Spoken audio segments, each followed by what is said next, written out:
Italian wine is strongly linked with the different production territories, with the native vines, with our millenary history. Italian wine is culture, art, tradition, landscapes, cooperation, biodiversity. Italy is the first country in the world for wine production. The average production is 36 million hectoliters per year. There are 650,000 hectares of vineyards, of which about 110,000 hectares are in organic cultivation. 11 billion in production turnover, of which 6.3 from exports. 20 million hectoliters of wines exported to 130 countries. 15 billion total turnover. In the world, 1 bottle out of 5 of exported wine is made in Italy. Wine is the main ambassador of Made in Italy agri-food in the world. In Italy, there are 200,000 companies operating in the sector, of which 3,000 wine producers and over 1 billion employees. Italy ranks first in the world for the number of labels guaranteeing the quality and origin of a wine. 76 controlled and guaranteed designation of origin, and 332 controlled designation of origin have been recognized. 118 typical geographical indication, and 608 different registered wine grape varieties, of which over 550 are native. The history of Italian wine is the history of an indissoluble bond. The territory and the people who with their work take care of it. The history of Italian wine is a history of excellence.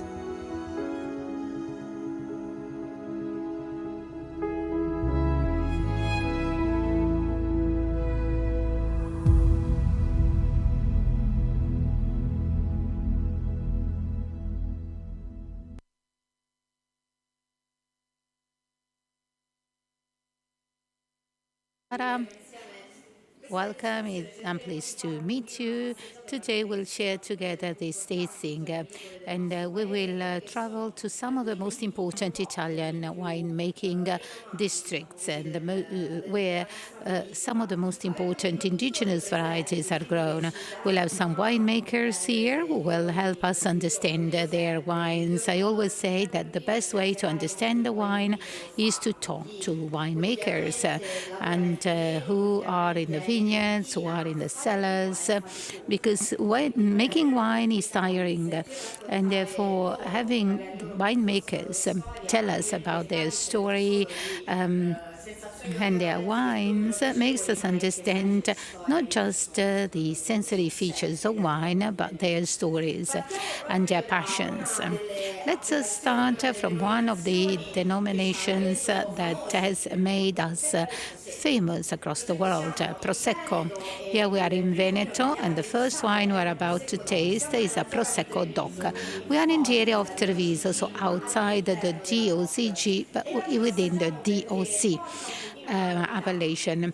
We taste it today because there is an innovation, because in the Prosecco appellation now, Rosé Prosecco has been authorized. This is something very new. So Glera, that is the typical variety of this area.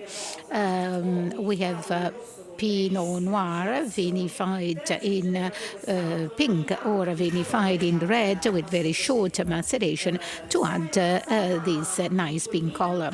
We are in a hilly area, good exposures, very well ventilated area.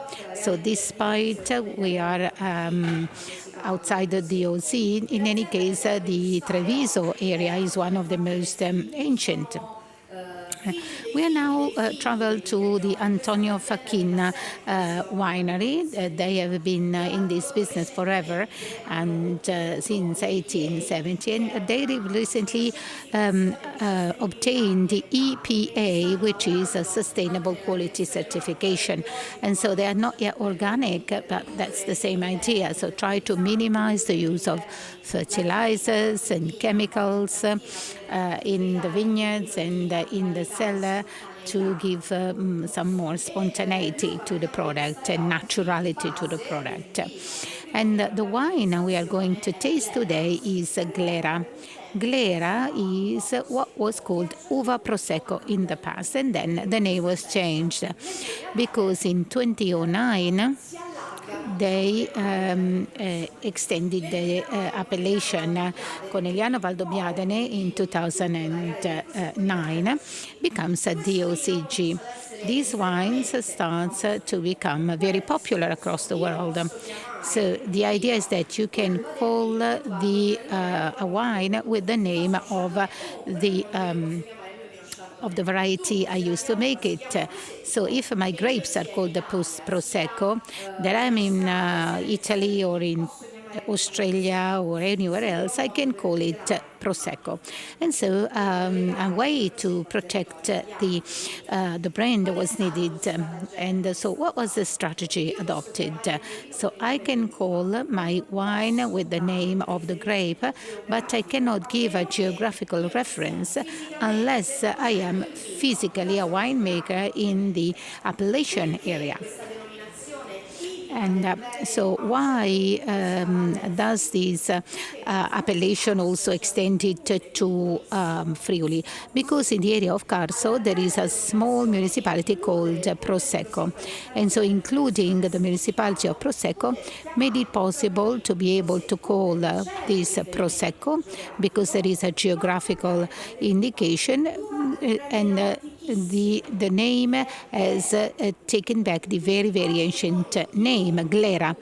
So anybody who grows Glera can call the wine Glera, but only in the Prosecco denomination the wine can be called the Prosecco.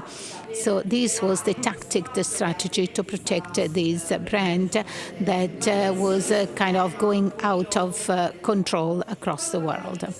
When we talk about these grapes, this is a semi-aromatic grapes, so very productive, that must be managed with a great deal of attention, and that lends itself very well for spumante making, in particular with the Charmat method, the Martinotti method, with fermentation in autoclaves, because having this explosive nature, the Charmat method is the best to enhance the varietal aromas of this wine.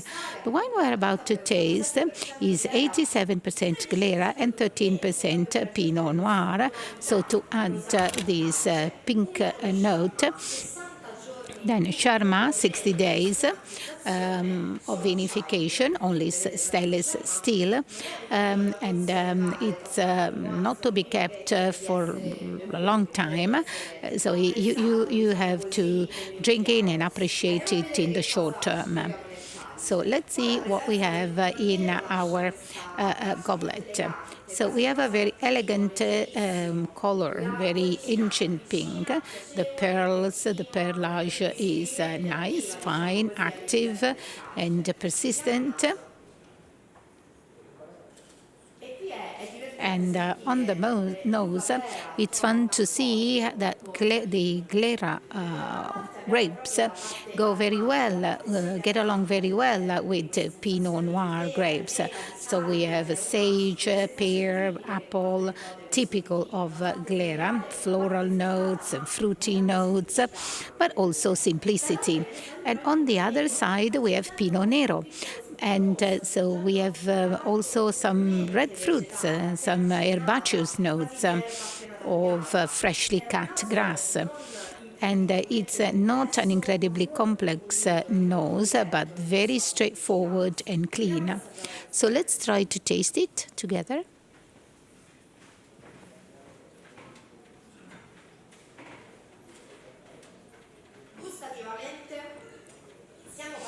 So on the palate, actually, we are talking about an extra brut, and therefore a residual sugar that makes it easy to drink.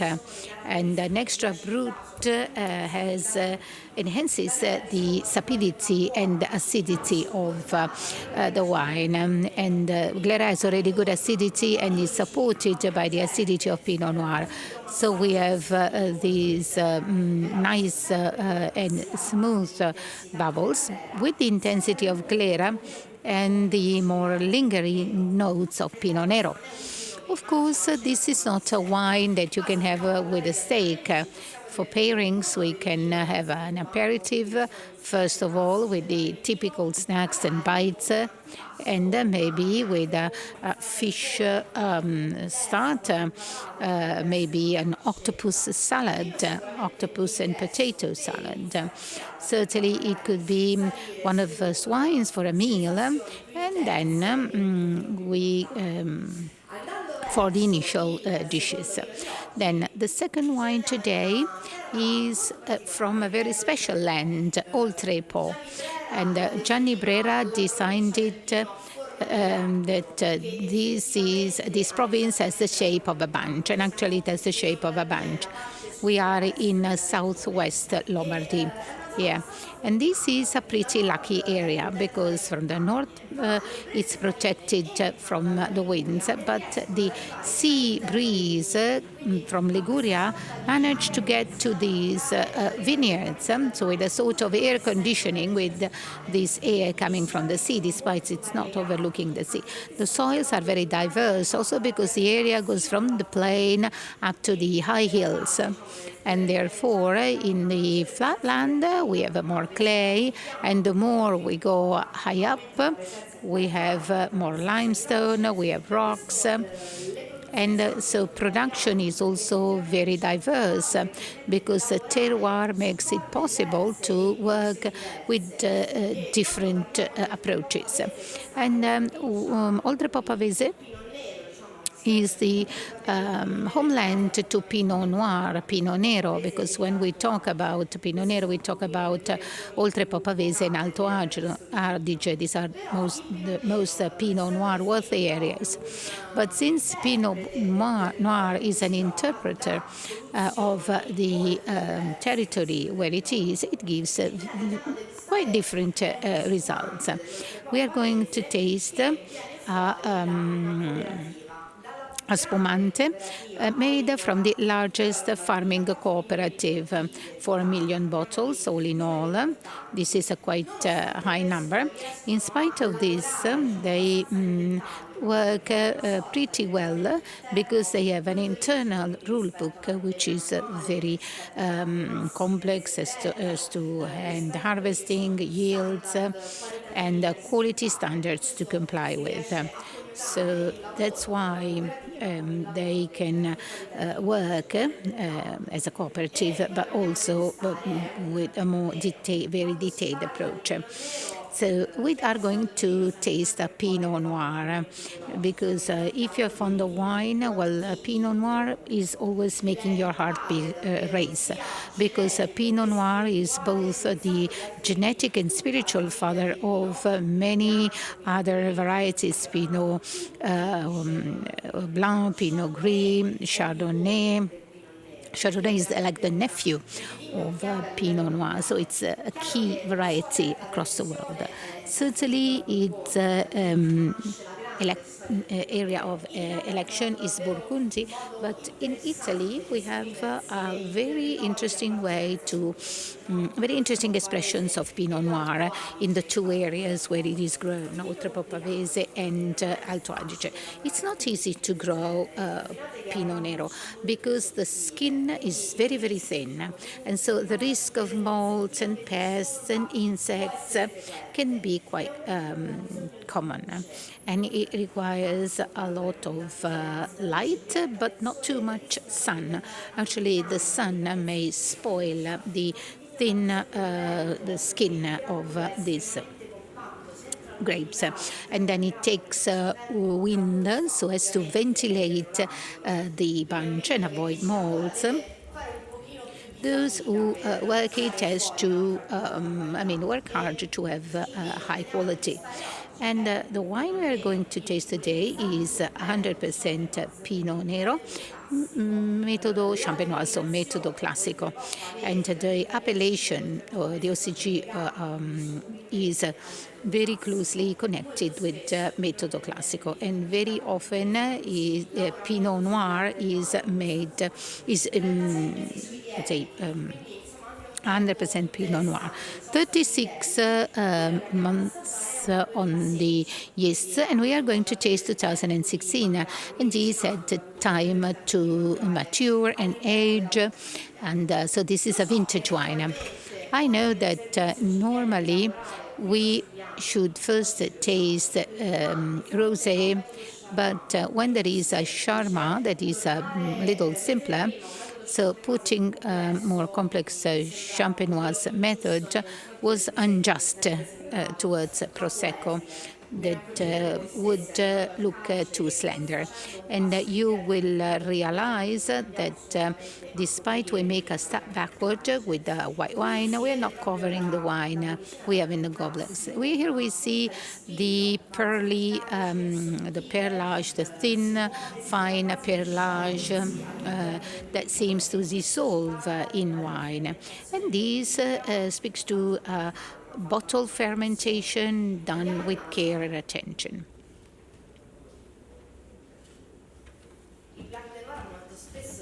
So Blanc de Noir often express themselves with these olfactory wealth.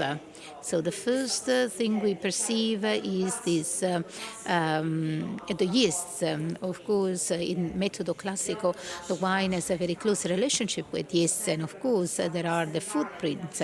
And so therefore bread crust, some croissant, some a buttery sensation. And then Pinot Noir starts to come out. So we have this balsamic, these wet soil notes, red berries. It's a nose that is made with Metodo Classico, but also enhances the distinctive features of this variety.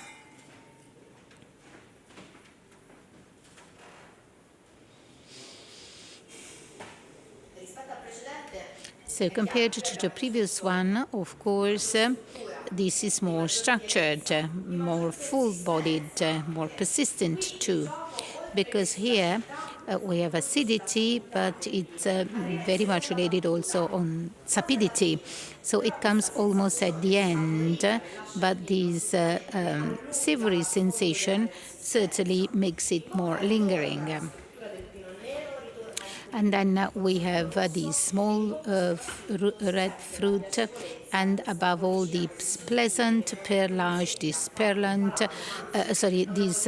pleasant creamy bubbles. They are kind of slippery on the palate. So we moved from a Charmat to a Metodo Classico, and we see that they are completely different. You probably realized that putting a white after a rosé makes sense in this case, because drinking the rosé after this white has completely filled our mouth would not be fair with the Prosecco. Then for the third spumante, we go over to Emilia-Romagna, which is a wonderful land. So when it comes to drinking and eating, that's certainly a paradise. And in particular, we are in the area of Modena, and we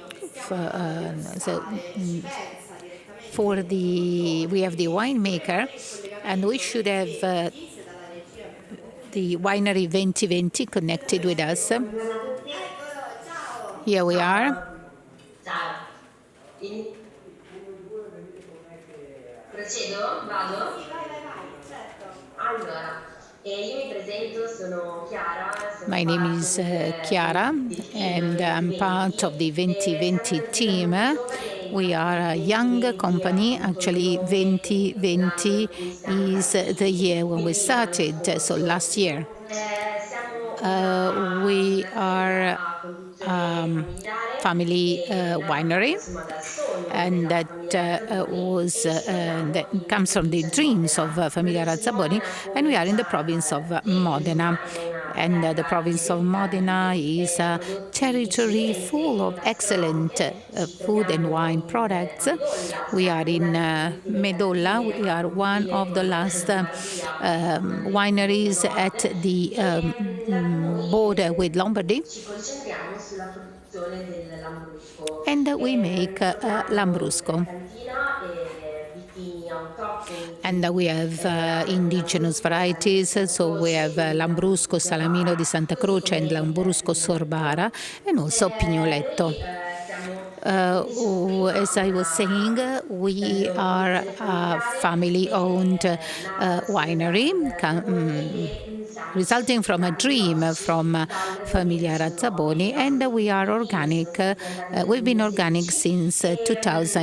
2019. certificazione dal 2019 So dall'Istituto our Entomologici. first vineyards, organic Primo vineyards, were planted alla in certificazione 2016, abbiamo and anche now un we are sistema organic. con We 52 also have a kW system with di pannelli solari 52 e kilowatts of un solar nostro impianto panels per and riuscire a a fare water quanto recovery occorre per plant depositarsi to sostanze minimize sostanti sul terreno the e siamo deposit of substances on the principalmente soil. di And we spumanti make a meto mainly classico, spumante wines made with Metodo il Classico, champenoise method. so the champenoise method. Noi oggi vi faremo sentire questo Lambrusco So 2020 today we'll offer Rosé, this possibilmente Lambrusco gustato dal 2020 sole in Rosé quanto non fa that takes up macellazione this sulle bucce. color because it's not macerated on the Diciamo che skins. questo vino And un po' so we can say rappresentante that del this Rosé is our è prodotto sempre pride and aceto joy. con It's uva 100% Sorbara di Sorbara proprietà, from our own piace il vineyards, terreno di Chieti, and un terreno the argilloso, soil is quasi clay l'80% because we argilla have nel nostro terreno, 45% e of questo fa clay in contenere our soil, and these un'importante mineralità. makes the wine very Ha mineral. un colore The color trasparente, is pale pink, presenta and for un instance, profumo ismerico di it is very varietali, flavorful with frutte rosse, varietal frutti di rosa, aromas, questi rose accompagnati petals, da una red fruits, delicata complessità accompanied determinata by dalla delicate complexity sfumatura. that comes from Questo the Lambrusco this comunque avvolgente e method. gustoso, come dicevo And prima, ha un'eccessiva mineralità it's very mineral, and questo 2020 rosé ha and this affidamento 2020 su 4 rosé mesi is sui kept yeast. 24 months on the yeast. Noi appunto siamo And una cantina molto giovane, we are a very questo young vino in particolare winery, è and la this seconda wine comes from vinificazione our del first 2018, quindi vinification of ancora non è certificato 2018. biologico perché So come it's dicevo not viene dal yet organic 2019 because è we 100% had it in Lambrusco Sorbara. 2019, and it's 100% Lambrusco Sorbara. Sì? I have a question. So you are in a territory with a slightly different spumante tradition, in the sense that there are a lot of sparkling wines, Charmat method. So why did you decide to only use the champenoise method? Noi diciamo che Well, let's say that insistiamo sul fatto che comunque we andare a think utilizzare il that metodo classico va a risaltare using quelle che Metodo sono le Classico, caratteristiche we sonore can del enhance vino. all Questo the si presta sensory molto bene characteristics a of una this vinificazione vine, of these classico. grapes. Actually, it's very clear that Lambrusco can stand out in Metodo Classico. So you are the living proof that there's no more need to consider it just the sparkling Lambrusco, which is nice, of course. We are very happy to have it. But it's also nice to try and taste it also in slightly different versions with a more modern approach. So thank you very much Grazie for a your voi, work. buona giornata. Thank you. Thank you. Have a nice day. Ciao. Bye bye. So 2020 Lambrusco, Metodo Classico. This is a somewhat different style from what we expect from in classical Lambrusco. And in the 80s, Lambrusco was considered the Italian Coca-Cola. And luckily now we are now abandoning this legacy. Because there are new and old and young producers who are giving back importance to these wines. And you know that we have various types of Lambrusco, and Lambrusco di Sorbara here is definitely very elegant. And then we have one more white wine, and we go back to Lombardy, and we move to this very interesting appellation, Lugana, that is in between Lombardy and Veneto. So, and they have in common the Garda Lake. That is this place that from the pedoclimatic standpoint is magic. And so we are very close to the Po Plain in a flat land, and the climate is truly continental. And on the banks, on the shores of Lago di Gara, we have olive groves, orange trees, so a semi-Mediterranean climate. And therefore, we can have slightly different wines.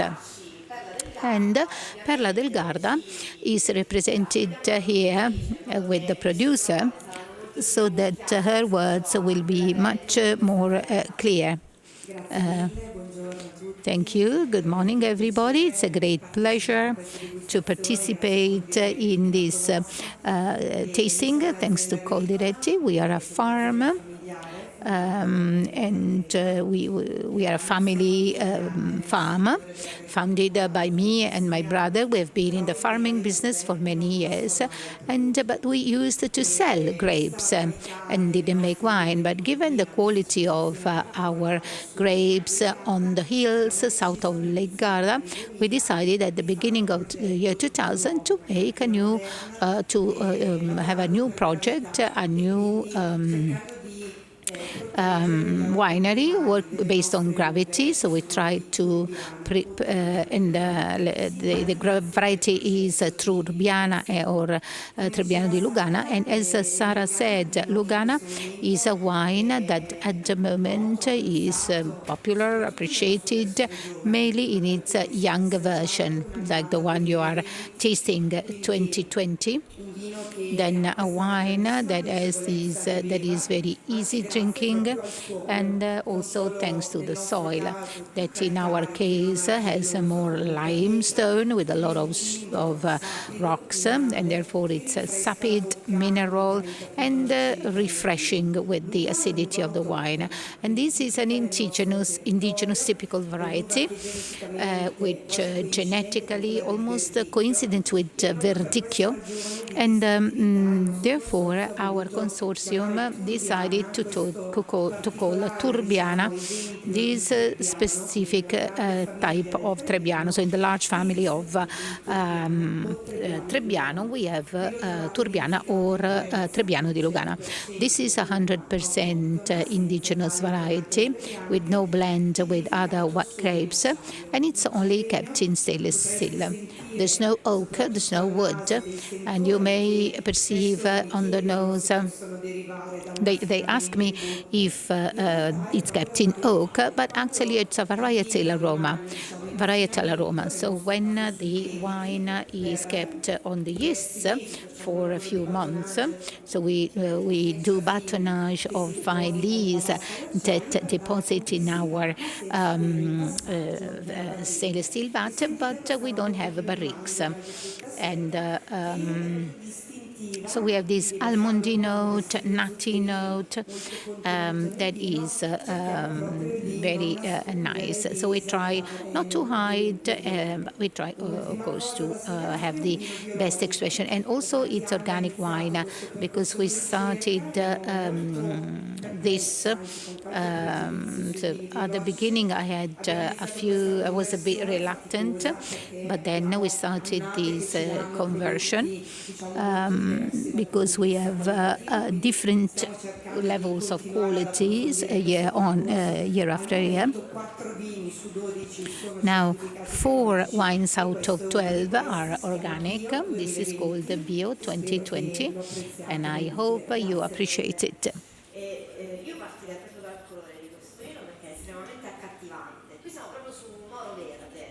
So this is truly straw yellow with some green highlights.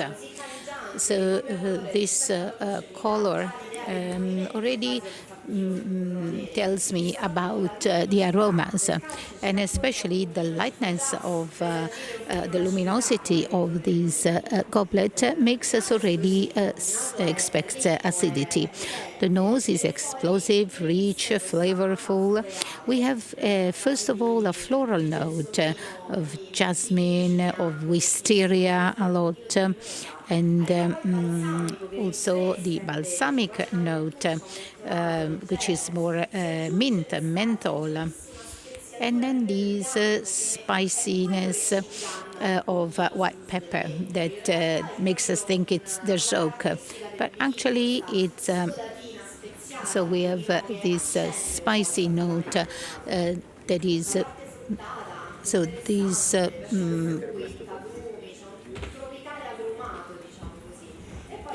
So there is a tropical note. So we have these white characteristics.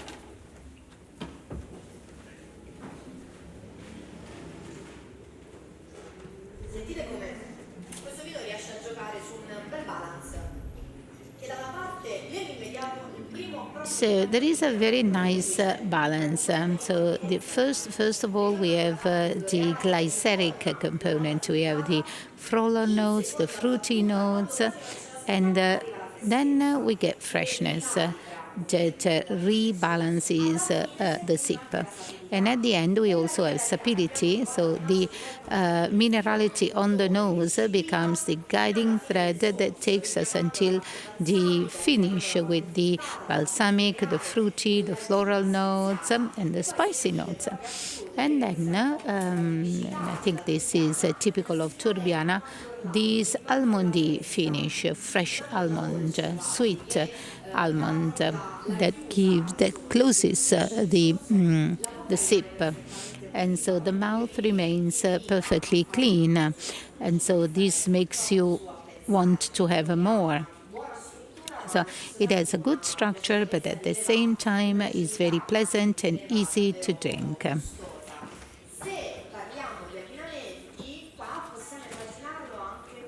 And in terms of pairings, we can think of vegetable soup, a complex dish, maybe noodles with shrimps, that could be, or shrimps and vegetables, fried fish, for instance.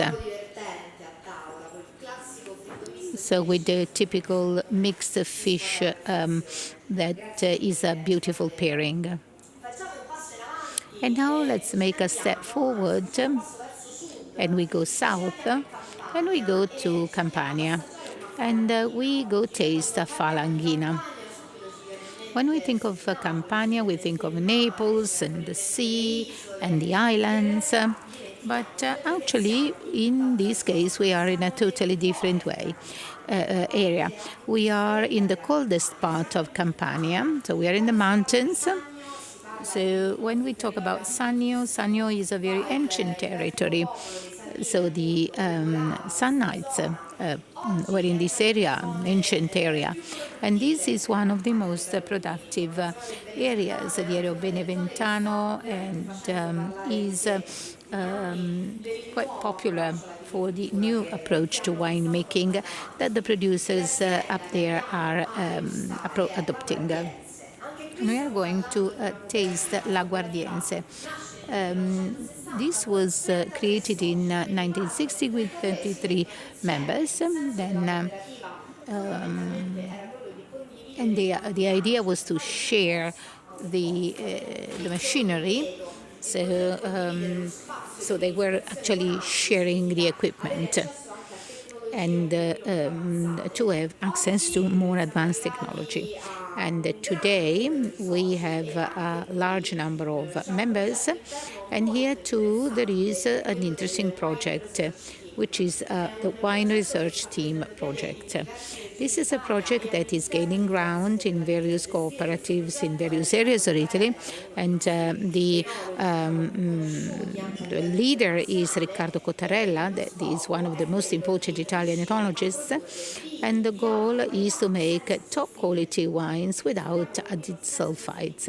We know that there is no wine without sulfites because they develop spontaneously during fermentation. But working without adding sulfites is possible. Of course, you have to understand what to do, how in the vineyard and then in the cellar. So to lower sulfites, you have to start from the vineyards, from the grapes. And so they are experimenting to make this work in a short time. And so we are going to taste Falanghina. Falanghina had some ups and downs over history of Italian wine.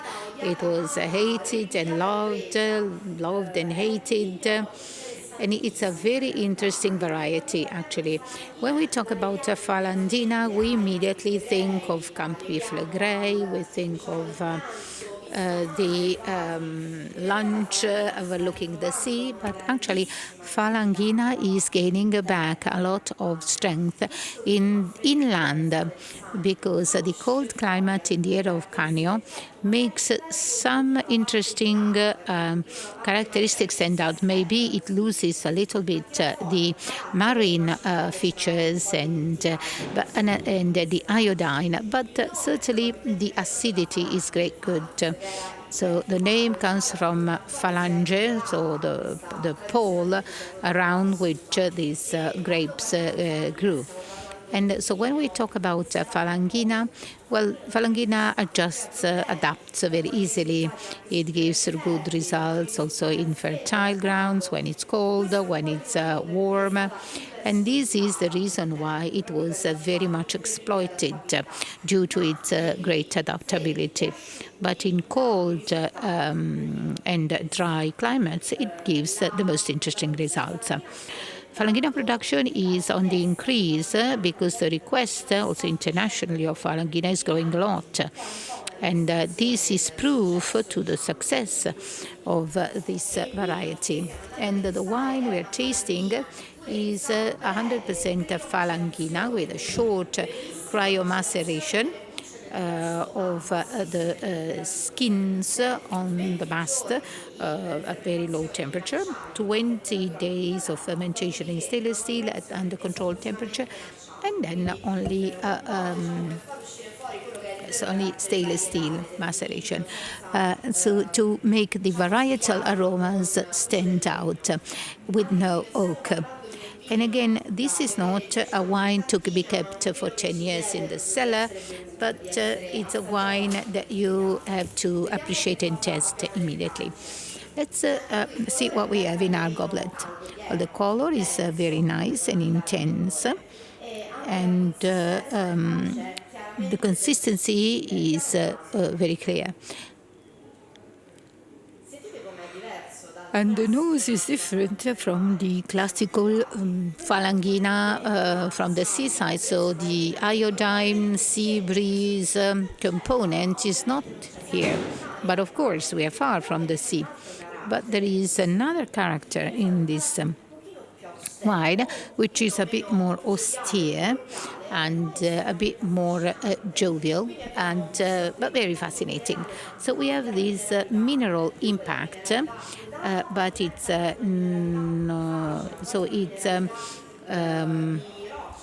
more related to chalk and tough, and then asparagus and the tomato stem. And then very simple fruit, plum, so it's not very mature, but it's still crunchy, and acidity and a floral whiff. And then this slight balsamic note. So here we have eucalyptus. And the high altitude and lower temperatures certainly help in this process.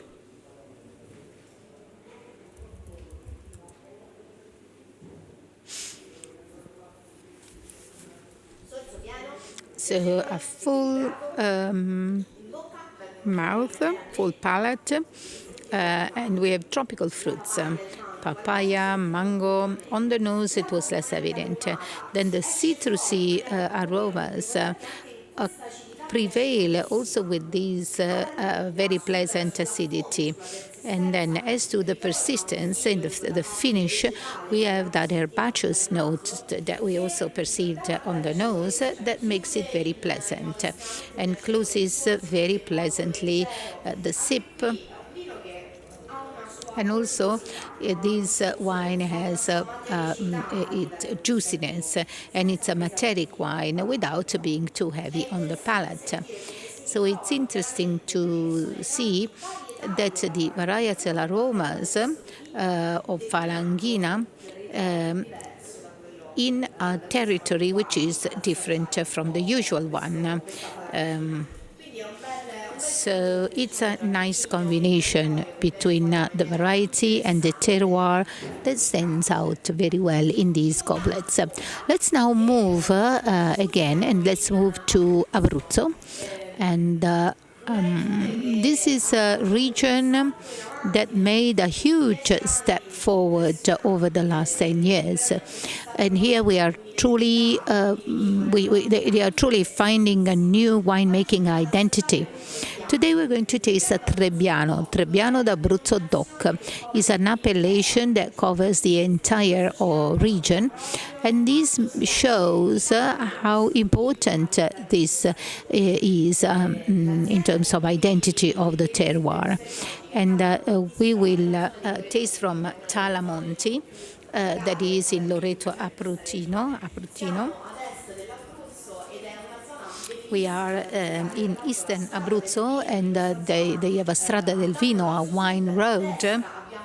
On the right-hand side, we have very high mountains with snow, and on the other side, you have the sea. So it's very nice, and you tell that so you can make good wines. And the soils are mixed, but most of these soils is limestone that increase the mineral and elegant notes of the wine. The Talamonti winery is relatively young. It was founded in 2001. So over 20 years, they have made a lot of steps forward, 45 hectares under vine. And they have a love affair between the US and Italy, because the two partners, Rogrido Redmond and Antonella Di Tonno, are those who started this initiative. And there is a lot of attention to details. They've always worked on micro-vinifications to understand exactly the relationship between the wine and the vineyards. So this means making very small amounts to understand exactly what kind of Trebbiano was giving in that plot, or Montepulciano. So this means every year they have refined their work, both in the cellar and in the vineyard. We are going to taste a Trebbiano, 100% Trebbiano. So because in Italy we have various Trebbiano. In France we have the Uniblanc that is used to make cognac. But Trebbiano d'Abruzzo is a special biotype, because it adapted by changing its DNA following this terroir. So there's a very close connection between the terroir and this variety. So the Trebbiano d'Abruzzo has a long bunch. It can weigh 1.2 kilos each. And so it requires a bit of rigor in the vineyards. So we should therefore be a bit strict in the vineyard and keep it within low yields. And it's very tactile. So do we want to make an easy drinking white wine? That's perfect. Do we want to have a big cask? No problem. Do we want to have a barrique? Oh yes, perfectly. Can find it also in this situation. So depending on how we manage the Trebbiano in our vineyard, we can have different vinifications. And this variety has come under the limelight over the last few years due to some producers who started experiment also with Montepulciano, because until 20 years ago Abruzzo was set to make rustic wines. But actually, when producers decided to clean up their vineyards, and therefore the grapes made more sense, they started to experiment and realized that they have a huge heritage, not just Montepulciano, but also Trebbiano, which is one of the greatest Italian white wines that can have a huge aging potential, because today, if we taste 10, 12-year Trebbiano, they do perfectly, they survived very well, and they are at its best. So what we are going to taste is Eternum. Again, Trebbiano.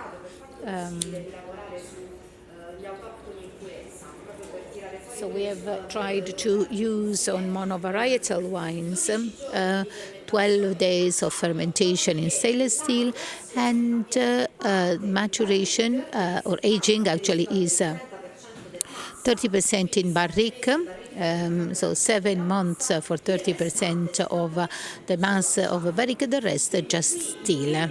And so oak, more than changing this wine, is simply a way for it to breathe. So this 30% in the barrique evolves and changes, but since it's a small amount, it will not change the intrinsic characteristics of this variety. So let's now taste the wine. So we have the oak with these golden hues, these golden shades. On the nose, this is 2018, and you can tell it's young. And the first thing that you perceive is this spicy note that for the time being is just slightly present. Some white pepper and also some saffron that will develop with long aging. This is a wine that if you taste in 7, 8, 9, 10 years, you'll find it at its best. So we have the citrusy notes, bergamot, lime, and the herbaceous note is lemon leaves, nice minerality. And it's almost a sulfurous minerality. And also the floral notes that are very interesting and ethereal on the nose. So we have some face powder whiffs, and then floral, white, rose. So it's a very complex nose, and it's young, and it's already very interesting, and I'm sure it will improve even more over time. Let's now take a sip.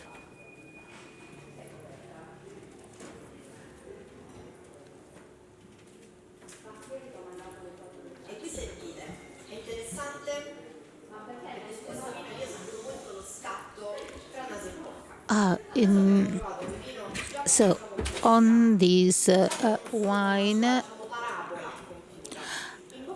So on the palate, we perceive it's youthful. So there is a nice palate, nose to palate consistency. We have these spicy notes, citrusy notes. But it's as if the different elements, acidity, sapidity, the glyceric component, travel on their own, so they still have to merge. And it's like if you ask a teenager to be wise and balanced. And so this is teenager who still has to get wise. So it's interesting to taste this wine every year to see the evolution of this product. Oak on the palate leaves this slight astringency and this touch of vanilla on the finish that softens the wine on the finish. So white wine, and now let's move to red wines. And so let's go back to Veneto, and we move from Prosecco and we go to Valpolicella. Valpolicella, the Valpolis Celle, so the valley with the many cells, because this has always been a key area for viticulture. Villa San Carlo, with the producer here. She's going to talk about her winery.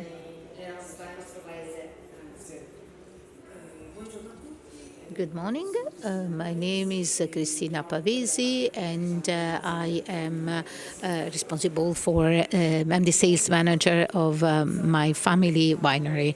We are in Veneto, in the western part of Veneto, a few kilometers away from Verona. The winery was bought in 1958. And he immediately understood its wine worthiness due to the natural elements present there.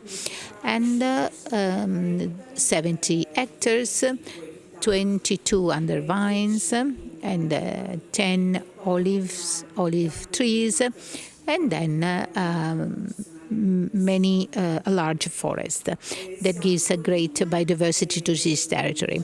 We're on the hills.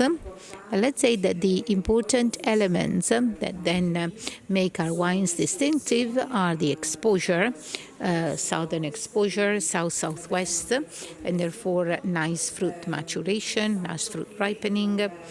And also, as I said, we are in the hills, and there is this altitude difference that creates a very nice microclimate with regular ventilation, and this is very important for indigenous variety.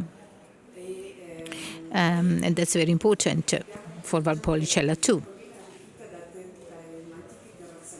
And then there are stone terraces in our estate.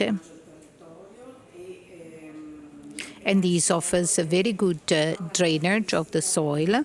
The soil is mainly limestone. And limestone gives the wine minerality and a complex structure. And like my colleague, we have been making grapes for many years, and we would sell the grapes. So we decided to make our own wine in 2009.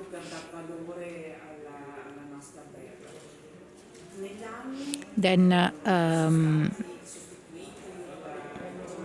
over the years, so we have also planted new vineyards, and above all with Corvina, Corvinone, Rondinella, the indigenous varieties. But we have some small plots with other varieties like Croatina that we have in the ripasso we are about to taste, Teroldego, Cabernet, just to increase the wealth of aromas in our blend of Valpolicella. And to us, a key value is the protection of our ecosystem, because so we have the 3R sustainable label, and we are turning organic. And our goal is to enhance each plot. We have about 40 plots, and we try to allow these indigenous varieties to express themselves. The work in the cellar is important, but we want to let the grapes express themselves. So we try to make a wine with an identity that is reminiscent of our territory, of our terroir. And as to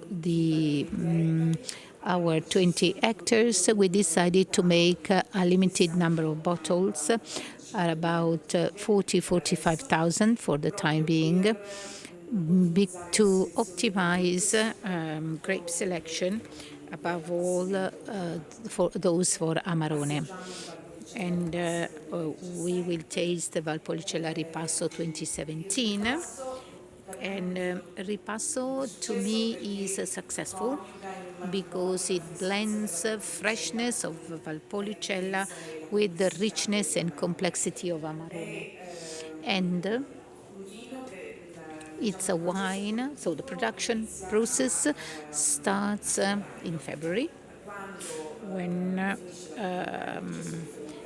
the fermentation of Amarone ends, from which we extract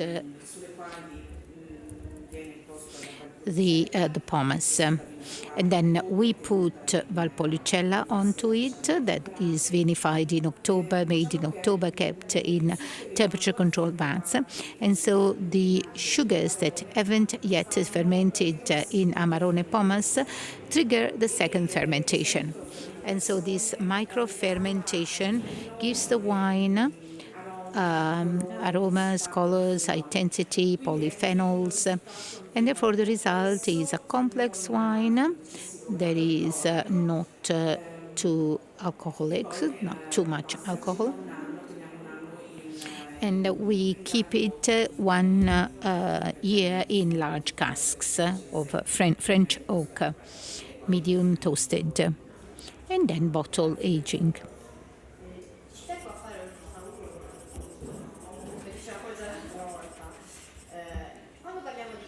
So when we talk about great Italian wines, also popular abroad, Amarone, Brunello, Barolo, Taurasi. So when you say Brunello, you think of Sangiovese. Barolo is Nebbiolo. But Amarone, all people forget the number, because it's a blend. It's a bit more difficult to remember. But when it comes to Amarone, Corvina is the main variety. And Corvina offers great acidity and ensures the longevity of Amarone with its flavors, mainly of cherries, which is a distinctive note. And also accompanied by Corvinone and Corvinella, and there is also 5% Croatina that gives a bit of dynamism, because Croatina is a joyful variety. So here we have 1 year in oak. So the use of this Amarone pomace, because the grapes were dried, and often Valpolicella Ripasso is called the baby Amarone. So it can be a more approachable Amarone. And as to Amarone, we have to remember that very often when we think of Amarone, we think immediately of a wine that has an incredible structure, that is very full-bodied, opulent, and the sensations of jammy. But that's one side of Amarone, because actually the early Amarone, so around the 60s, well, it wasn't exactly that style. The wine was a bit more slender and less concentrated. And Villa San Carlo tries to pursue a style that isn't only about extraction, but that is also about the slenderness and the elegance of these vineyards. And you'll find that also in this Valpolicella. Please, Cristina, correct me if I'm wrong. I was impressed by your style because Amarone is still very interesting and makes me want to have more, because it's slender despite its structure and a perfect alcohol integration. This Valpolicella Ripasso gives us this nice transparency, this garnet red in these transparent tones. And here we understand actually why we talk about baby Amarone, because this is what it is. So we have these elegant floral notes, so pink, rose, violet, almost the wisteria. And then we have the fruity note, but instead of the classical cherry and the alcohol, we have a more crunchy notes. So this is a nice basket of forest fruits. These are crunchy, not jammy. That makes us expect the crunchiness of on the palate. And then we have these very intriguing sensations of humid soil, root, and also graphite. And also spicy notes, cinnamon, nutmeg, and black pepper. And then we have a nice licorice whiff that you can often find in Valpolicella grapes. And the nose is very interesting because it's very wealthy and flavorful, but it's so it's a complex nose, yet approachable and easy to drink. Then we could stay with this goblet for 45 minutes and it will keep giving us new sensations. Now, after a while, there is a tip of incense, potpourri of dried fruit. Let's have a sip.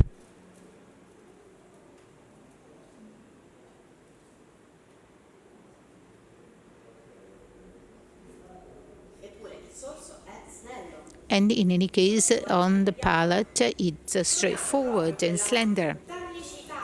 So we have the tannic, a mild tannin structure. So there are tannins, but they are so soft that it's kind of hard to perceive. And I think that these tannins are also due to a good vintage, because good tannins are obtained in the vineyards. Here we have a nice vintage and nice tannins. And on the palate, we have this nice, pleasant sensation of blood orange. That is another element of Corvina that is more evident on the palate than on the nose. And then little by little, we have this sequence of all the flavors that we understood and perceived on the nose. Then we have the floral notes that are very nice, and then also the fruity notes. but with a crunchy, acidic component. And therefore, the red fruit we perceived on the nose unveils itself on the palate with a nice acidity.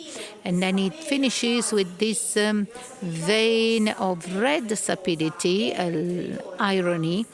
And we have this whiff of licorice to finish. And it's clear that if we want, if we think about pairings, it's not the same pairings as Amarone, because I think we can put this on the table more easily without having to cook a dinner like we do for bottles of Amarone. For instance, I think of pasta al forno, maybe with aromatic herbs and red meat, but not too structured. And I think that this is also a very nice wine for a barbecue. And so you have different types of meat, and each one would need a different wine, but this is good for all. And also for cheeses, I wouldn't use very ripened cheeses, but mainly more fresher cheeses. And I think that this is definitely great. So it's a very tactile. We can use it for first courses, second courses. So it's a wine that enables us to enjoy and without having to set up a menu for it. Very well. So let's go now back to Campania. And in another area, here we are close to Sannio, but we go to Irpinia. That is the wildest part of Campania. So we are on the mountains, and above all, we are in an area that is very interesting. And geologically, this has been very complicated. So we have a tough cores and then the volcano too. And we will taste Aglianico with the Calafè. Are they connected? Yes, we confirm.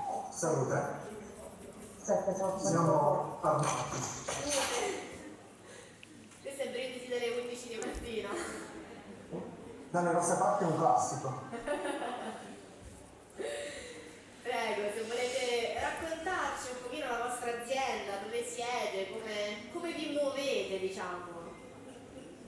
Il segreto è non muoversi mai, siamo stanziali qui da diversi anni. So we have been here for a few years. I speak on behalf of the winemaker Benito Petrillo, who called this company Calafè because he is very fond of this area and because he is very passionate for this land and for this place. And Calafè is an acronym with the first two letters of the name of his nephews.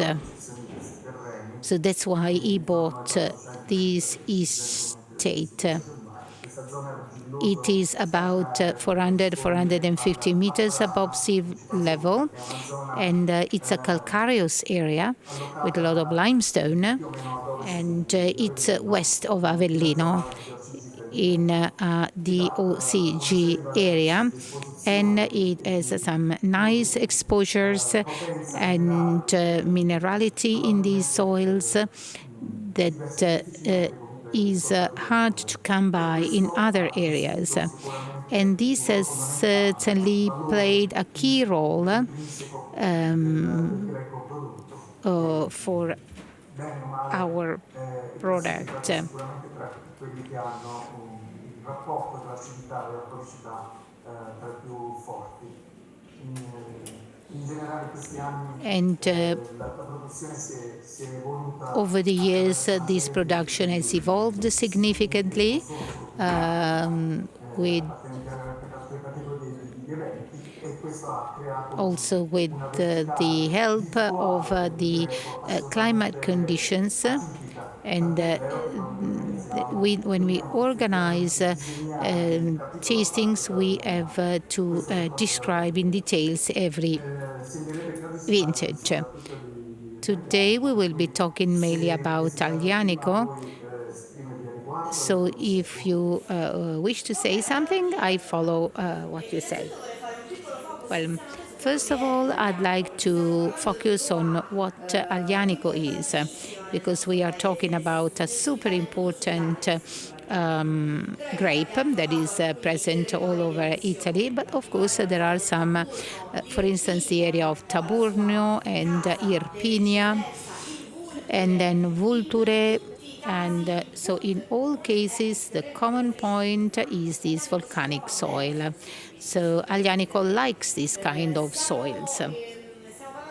So we are talking about a variety that likes to be in a cold place. It doesn't like warm weather.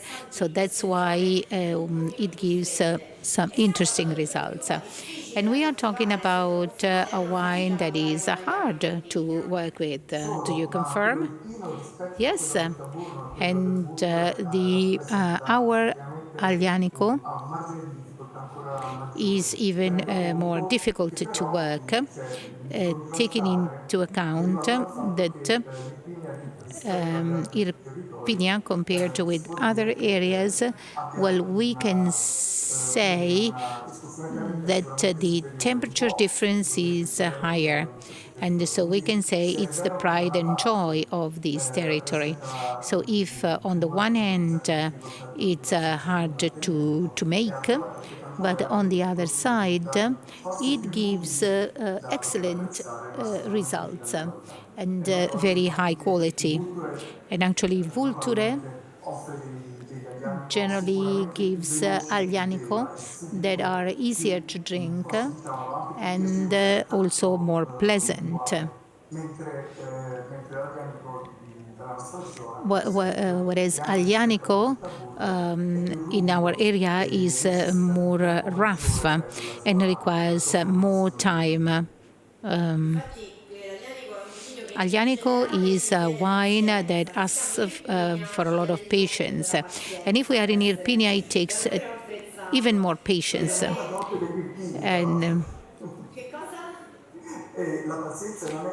And patience is not a typical virtue of people in Irpinia. So today we taste Aglianico from old vines. So the idea is less is more. How old are your vines? 80, 90 years.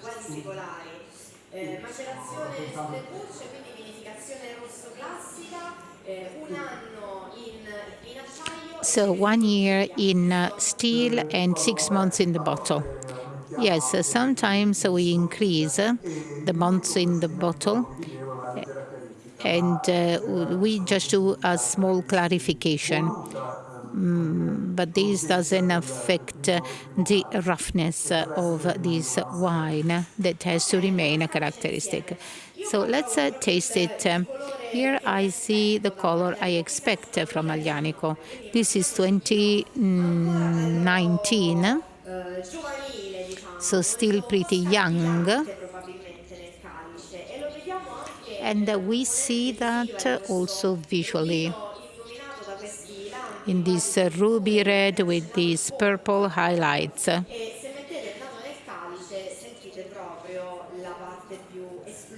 And so you have this explosive character. And so we really have this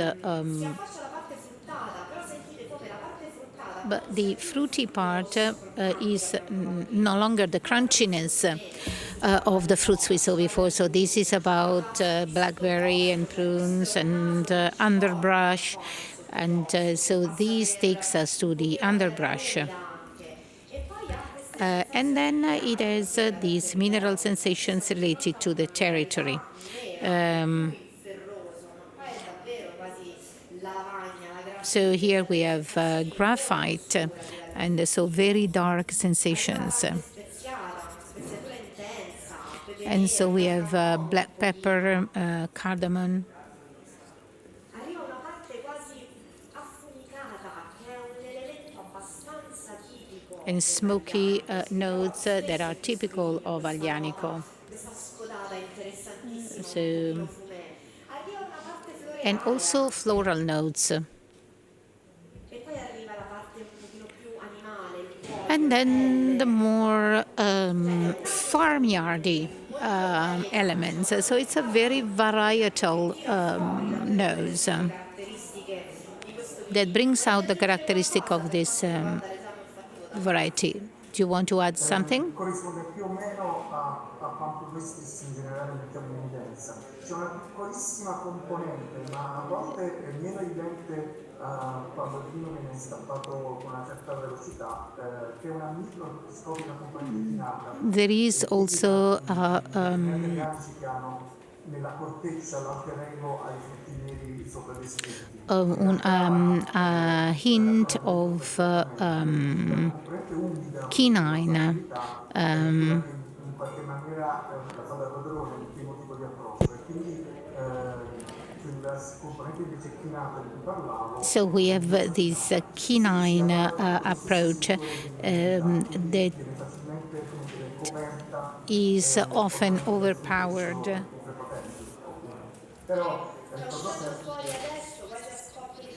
Yes, and also rhubarb too. Probabilmente sì, Yes, you're right. fa parte dell'anima, come dire, amara. That is part of the Ribadisce un po' questa incredibile capacità di bitter calpestare ogni angolo della personality of Aglianico. Sicuramente sì, e difatti questo permette a questo vino And actually, this makes it possible to pair this wine with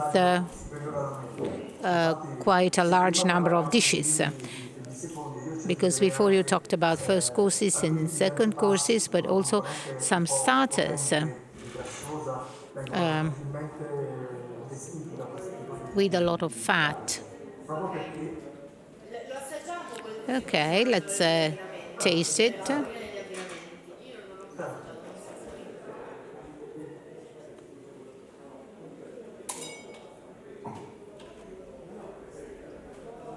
effettivamente al sorso si conferma il carattere dell'aglianico.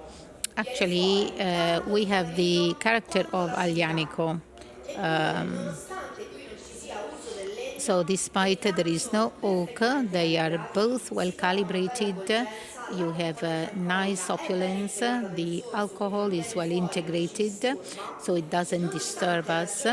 So despite the young age of this wine, and we can still perceive it still needs time. So the tannins are very present, and on the finish, più al sorso la nota chinata rispetto and I have this quinine note, especially in the last part. So quinine, licorice, and rhubarb are mainly in the finish. And this actually gives the chance to pair it with many dishes, like maybe hamburger or maybe of wild boar or game. So what can we add? del genere siete molto up to date sicuramente, del resto poi sia linea china And il passo è breve tra l'altro. In tutti i casi sì, è verissimo, confermo il fatto che quella piccolissima componente del mio so I confirm that the varietal oak flavor, because we just use stainless steel, ma effettivamente si esprime ancora meglio expresses itself even better on the palate than on the nose. I agree with this. un po' particolare And we are talking about a somewhat special vintage. a causa di questioni visite di clima. La parte acida because the viene acidic part is slightly rispetto alla ferrovia e questo dovrebbe far comprendere quanto more lo evident, rischio and che io therefore, mantenga in spite of this, the questo wine equilibrio rispetto all'alcolicità che in keeps fondo è un po' this balance, il core business aziendale, nel senso che è un meccanismo che si which is diversi. the main characteristic of this Grazie wine. per questo Many intervento thanks to Alessandro, è stato un Calafè. piacere incontrarvi Anche per me. It was a e pleasure to abbiamo meet chiuso un you. pochino il nostro percorso con questa So we Lianico have e closed ormai ci this fermando un po' più di thing with fame, the direi di fare questo Lianico. So pochino. the time Quindi has grazie per come to l'attenzione, davvero è stato un piacere have some degustarvi un lunch. po', So it was ringrazio a chi è venuto, pleasure ringrazio chi ci ha to. seguito da lontano soprattutto e vi auguro un buon proseguimento di giornata. So Grazie mille. enjoy. So thank you all and enjoy.